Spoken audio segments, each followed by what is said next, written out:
আজকে 3/9/24 পড়ালাম হচ্ছে ক্যাথেড্রালাইজেশন। এই ক্যাথেড্রালাইজেশনের মধ্যে পারপাস, ইন্ডিকেশন, আমরা হচ্ছে টাইপসগুলো শুধু করেছি। তার মধ্যে হচ্ছে যে আগে আমাদের ব্লাডারের ক্যাপাসিটি, ব্লাডারের যে ক্যাপাসিটি কত এবং কতটা আর্জ আছে, কতটা সেন্সেশন মানে আর্জেন্সি আছে সেটা লিখেছি। তো আমাদের ব্লাডারের যেটা ক্যাপাসিটি সেটা হচ্ছে যে কত 100 ml ক্যাপাসিটি।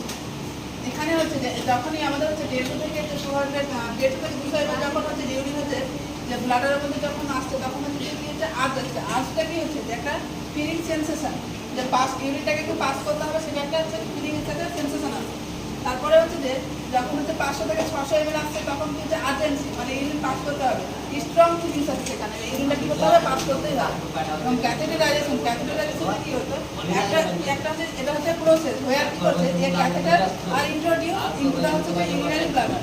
যে ক্যাথেড্রালাইজেশন এটা একটা হচ্ছে প্রসেস পদ্ধতি যার মাধ্যমে কি করে যে একটা হচ্ছে ক্যাথেটারকে ইন্ট্রোডিউস করা হয়। কোথায় করা হয়? যে ইউরিনারি ব্লাডারের মধ্যে ইন্ট্রোডিউস করা হয়।